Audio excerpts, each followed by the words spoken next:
Welcome back to today's episode. We've been talking about leadership. We've learned that leadership has nothing to do with official position or authority, but it is a quality of the spirit.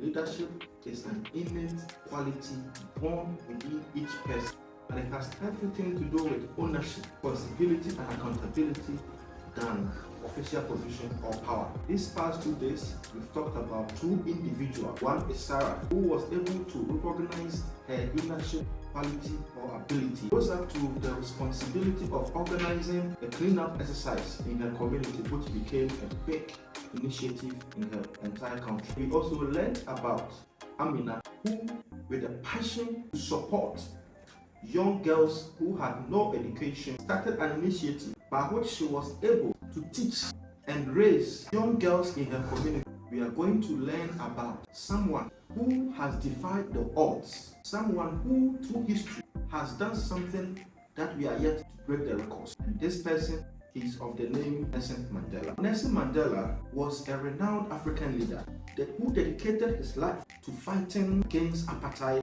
and promoting unity and equality in South Africa. The story is a testament to the transformative power of rethinking leadership. In the face of extreme racial segregation and oppression, Mandela emerged as a resolute advocate for justice and reconciliation. He understood that true leadership went beyond holding position of authority, but it required a vision, unwavering commitment, and the ability to inspire others towards a shared goal. Mandela's leadership journey began during his early activism against apartheid.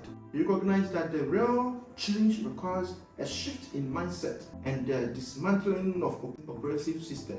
Mandela co-founded the African National Congress Youth League, which became an influential force in the struggle for freedom. In his pursuit for justice, Mandela faced numerous obstacles, including arrest, imprisonment, and ultimately a lengthy 27 years incarceration. However, his time in prison, Mandela's leadership continued to grow and became stronger. He became a symbol of resistance and a beacon of hope for millions who sought freedom and equality. Upon his release in 1990, Mandela faced the immense challenge of leading a divided nation towards a peaceful transition. Instead of seeking revenge or perpetuating a cycle of violence, he chose a different path. Mandela embraced the idea of forgiveness, reconciliation, and inclusivity. Mandela's leadership approach was characterized by his ability to empathize with and understand the perspective of all South Africans. He engaged in dialogue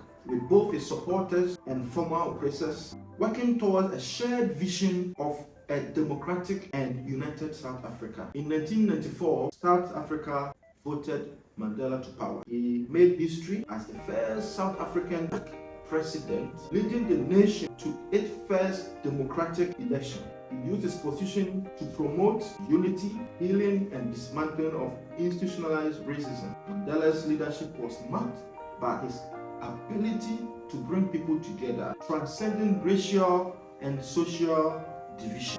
Throughout his presidency, Mandela championed initiatives aimed at reducing poverty, improving access to education, healthcare, and fostering economic growth. He recognized that leadership was not just about political power, but also about addressing the pressing needs of the people. This is where our leaders sometimes get it wrong. Leadership has nothing to do with political power. This is about the people, because as we know, it's the people who collectively voted for our people who are in power. President Nelson Mandela's legacy extends beyond his time in office. His leadership style continued to inspire leaders, forgiveness and perseverance in the face of adversity. Mandela's unwavering commitment to justice and equality served as a reminder that leadership is not confined to formal position, arise from a deep conviction and vision for a better future. Mandela demonstrated that true leadership is about inspiring others, challenging the status quo, and working towards a greater good.